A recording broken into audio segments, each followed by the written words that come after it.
Have you ever thought about counting to 10 like the count? Well, if you haven't, you should start doing that now. Hello, everybody. Welcome to the spookiest of the spooks episodes of the FVI. But today, it's going to be a little bit different. True fear will be put into our hearts because I'm not doing a volume. I'm doing an issue of a comic. Dun, dun, dun.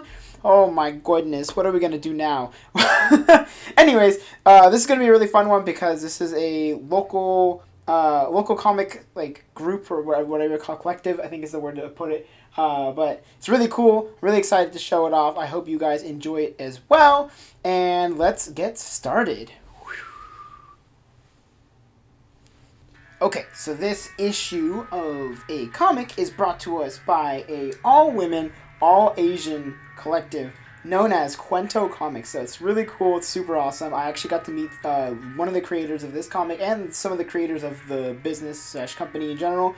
Super awesome. Really convinced me on buying this because, I had to. But to show, here it is. This is The Mask of Haliya, featuring Cecilia Lim, Caitlin Fajalon, Renoida Renovia, and Catherine Leno here on the full cover. But for the full group, we have the creator and executive producer Cecilia Lim, head writer Caitlin Fajalon, as I mentioned. Artist is Renoida, excuse me. The writer is Jennifer Zhang. She's on the front. Colorist is Charlene Dui. Cover artist is Catherine Leno. And last but not least, producer Waverly Lim. So, let's get right into it. Let's talk about the cover. The cover is gorgeous. This is such a beautiful cover. I really love the beautiful font and, I think this is handwritten or whatever, hand-drawn title for Haliya, which is super awesome. And, it's just really it's a nice matte cover to it. Just really done great. Awesome stuff. Has a nice description of the story on the back and then a note from the creator as well, so that's super cool. Overall, yeah, this is just a really, really neat cover and back, because there is no spine. Alright, so let's hop into the characters. So I'm only going to talk about one of them because I don't want to spoil the story too much, but the main character is Marisol, and she has just recently moved to Cebu, which is in the Philippines, I believe.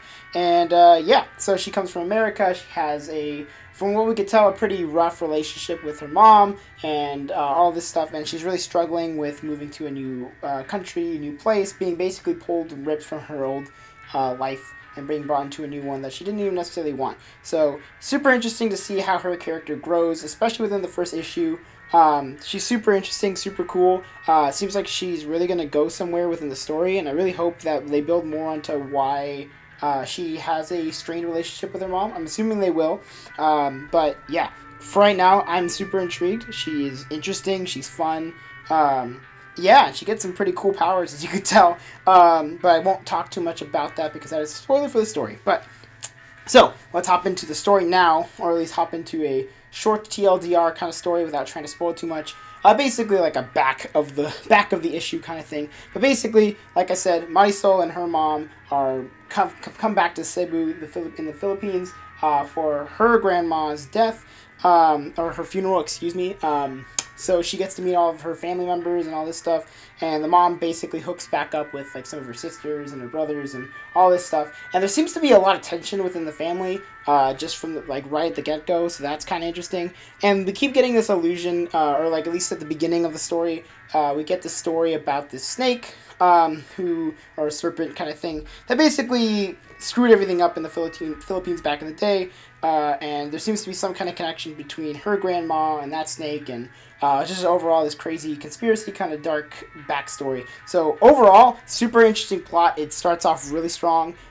We get through some pretty interesting stuff, and it goes pretty fast, not gonna lie, through the first issue. So if you're not ready for a fast-paced story, I probably wouldn't want to pick this up if I were you. But if you're ready to kick into high gear basically within the first 30-ish pages, then yeah, this is going to be a great story for you. Overall, I think the characters and the story really work well together. I think that the interesting connection between Marisol and her past, as well as with her grandma, her mom, and also with, I believe, one of the sisters, I always forget, but her, basically, she's super cool. Her name is Isla. And yeah, it looks like she's going to play an extremely important part into the story, along with Marisol. So can't wait to see where that goes. Really excited for it. The story and the characters are great. Now let's get into the art.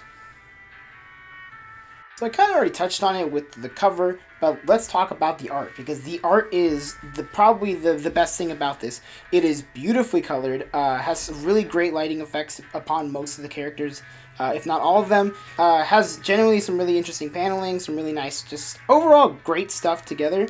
I will say that I would have liked a little bit more like facial expressions and stuff like that, but I think overall it's still done really well. Like I said, the lighting effects are absolutely gorgeous.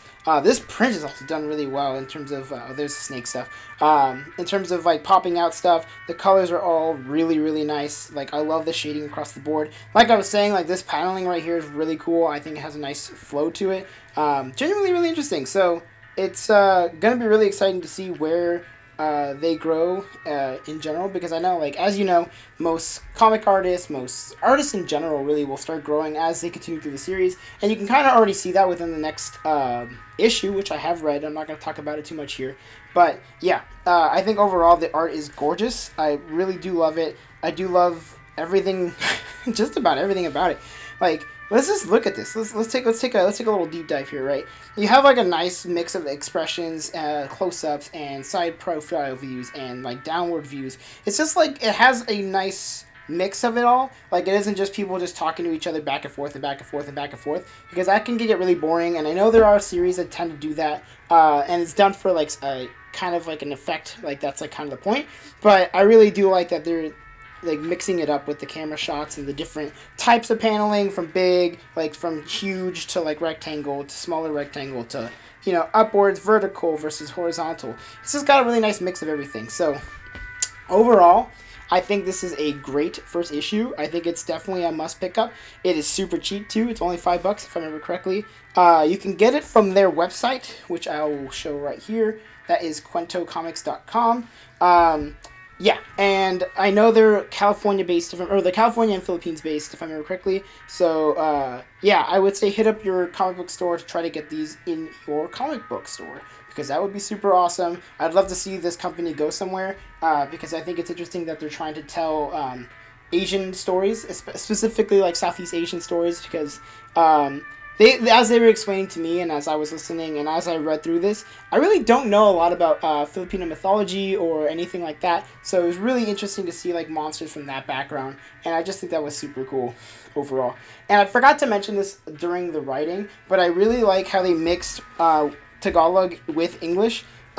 Even when you're reading it, like I didn't understand some of the parts of here, like what this person says here is in Tagalog, and I think it's interesting that like we're coming from the perspective of Marisol, who like kind of understands Tagalog, but you can tell that she's definitely an English speaker. So it's really interesting to see like her and you as the reader trying to understand these people as well, even though you really can't. And I think that's super cool. So overall, like I said, great first issue. Pick it up if you love any kind of mythology story. If you like mystery, if you like fantasy, this is totally up your alley. Yeah, excited to read issue 3. I've already read issue 2, which I will show here. Like I said, I'm not going to talk about it, but another really gorgeous cover, and it's beautiful stuff. So, yeah, if you liked this review, you know what to do. You can like, comment, and subscribe. I almost said favorite, but we don't do favorites no more. Yeah, and I would really appreciate it if you did that. You can give them some love, like I mentioned, at Kwento Comics, because they're super cool, and they're definitely worth the follow. So, yeah, this was not sponsored, by the way, just like a heads up. I just really am passionate about showing off like smaller publishers or new publishers and stuff like that, and I just think this is like a super cool startup, and I'm really excited to see what they put out next. So yeah, that's gonna do it for this FVI. If you have read this, please let me know in the comments below, and I will see you in the next episode of the FVI.